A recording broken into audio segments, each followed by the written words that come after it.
How long have you been taking heroin? Well, Speak up. About 2 years, I guess. What about before then? Well, I smoked marijuana for a while. How long? 4 or 5 months, I guess. How did you get started on this? Well, I don't know. A friend of mine, he started me.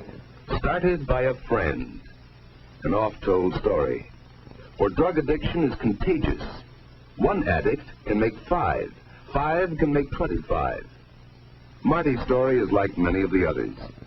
It started 2 years ago with marijuana cigarettes. Come on, it's my turn next.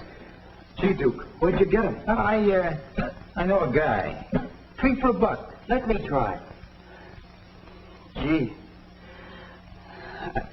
I feel awful funny. Me too. I feel kind of sick. Come on, Marty, pass it on. Marty got kind of sick too, but he wouldn't let on. He was determined to be one of the gang if it killed him. And it almost did. Several weeks later, after smoking reefers, Marty's befogged brain hit on a clever way to open pop bottles. Later, Stan went to the hospital for swallowing broken glass. Marty badly cut the inside of his mouth, though he didn't even know it at the time.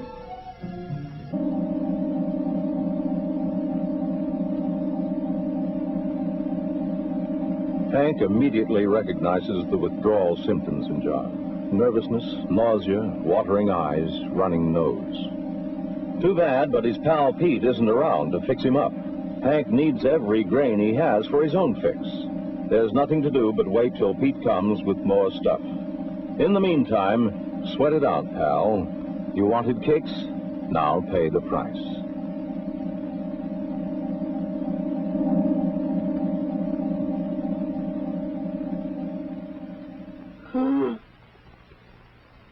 At first, it all seemed like such harmless fun.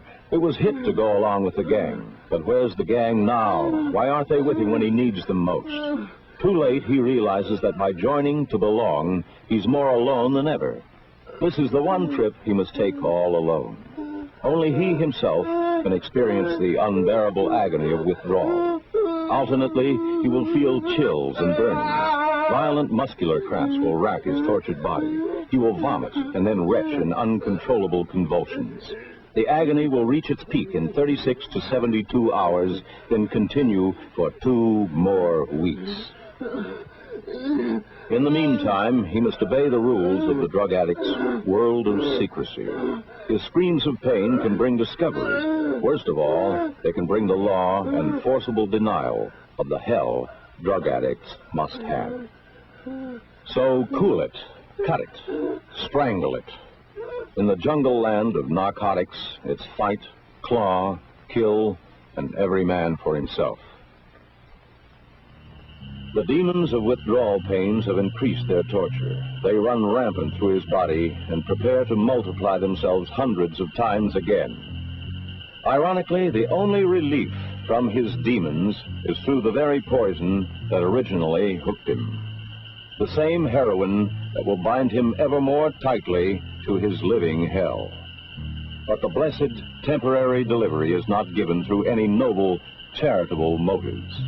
It's just the final step in Pete's carefully laid plan. He's made another junkie and another source of money. Now, with the hook in deep, he twists it to make sure the victim will never get away. Now that John has experienced the horrors of withdrawal, he will make sure he gets his junk every day.